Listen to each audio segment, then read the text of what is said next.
Ethnic Jew slasher review.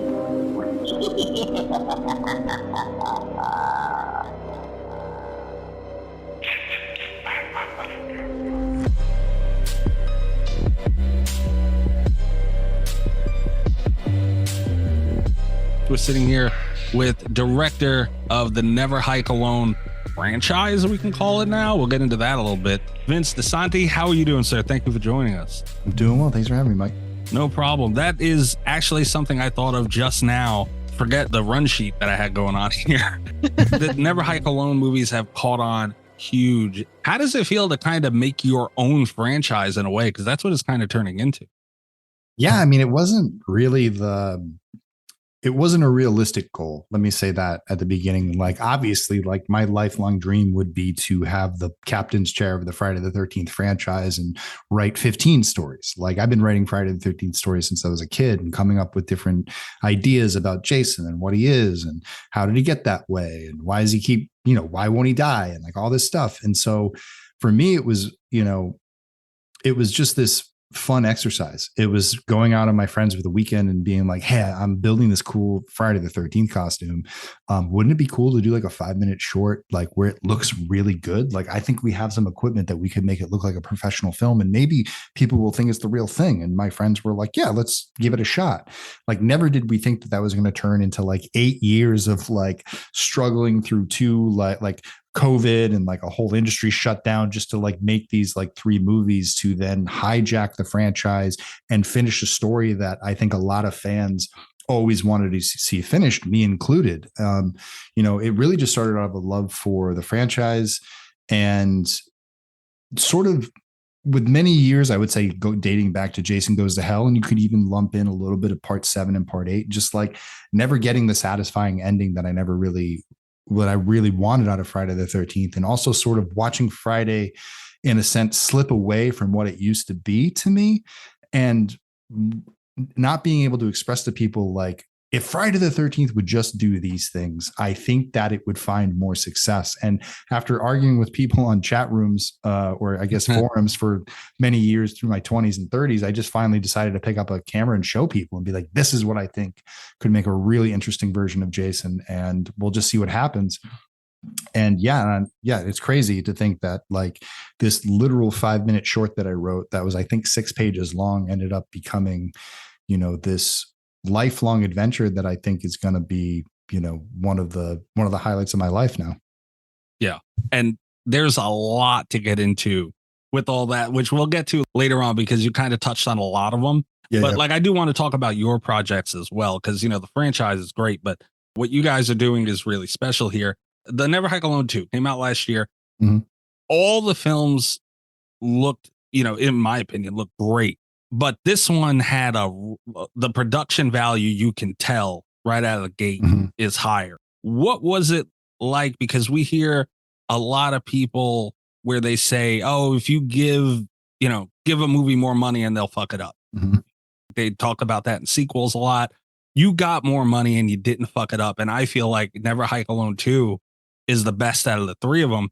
So what was it like really having to now prioritize certain things, and where do you spend the money? What do you do? How did you handle that?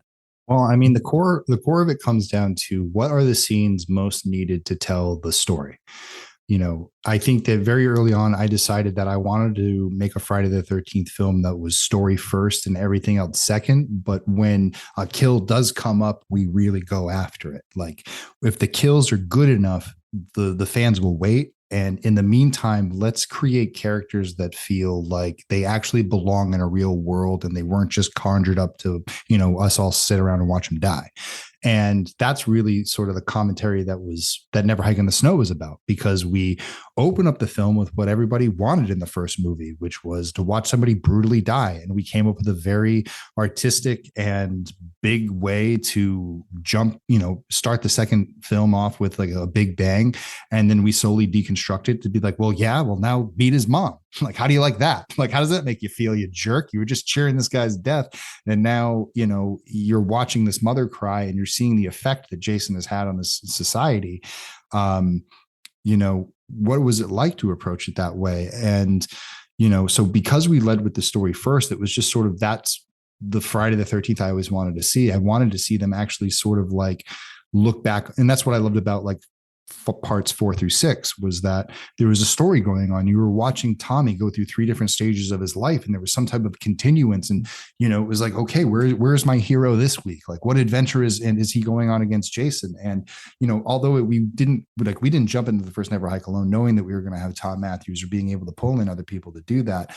But I think as the films grew and we got more money, I had sort of at the same time been doing more time on live action sets, working on like American Horror Stories and The Rookie. And, you know, I worked on a few episodes of, what was it called? The Kaminsky Ghost Files. Yeah. Well, Ghost Files is my little show, but but doing that stuff was sort of like, I was seeing like what the level of standards were being done at the highest level. And I always wanted to find ways to like, you know, I would see, you know, my friends would do indie films, and like I worked on a lot of indie films, and, you know, there was just sort of this look that indie films had that you just sort of couldn't get away from because of the technology wasn't there. And then when the technology started to really cross this line, it became our goal as a team to sort of always push that narrative. Like, let's do the procedures that the highest level professionals do, but we'll do it on a smaller scale.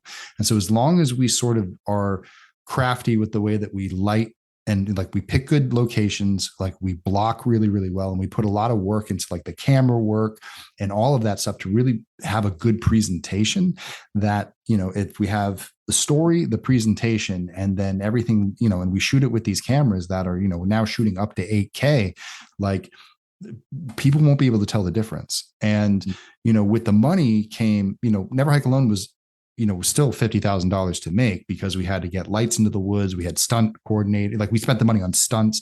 And so you find things to spend the money on, like the stunts, like the effects, the costumes, the locations, going to an exterior, hospital where you're actually shooting at a real hospital, and then going to a stage where the stage looks like a hospital, and, you know, raising that money and having the fans help us to go to these locations to bring that scope and that scale to make it to world build. You know what I mean? We got to get out of the forest and do like to rent cars, to feed everybody. You know what I mean? That becomes super expensive. You know, a lot of people, we're driving up to the mountains, so we're staying in Airbnbs and staying at the camp. And so, you know, you start to realize like how far the money can go logistically, and how fast it's either going to run out, and then kind of build it off the best there. But go ahead, Kat. Sorry. Oh, no, you touched on something that I thought was really interesting. I don't want to move too far away from it. I say this with love for Never Hike Alone. I say this with love for Friday the 13th. But I think that it's very interesting that the direction that you decided to take it in was more story focused, because a lot of the reputation that Friday the 13th as a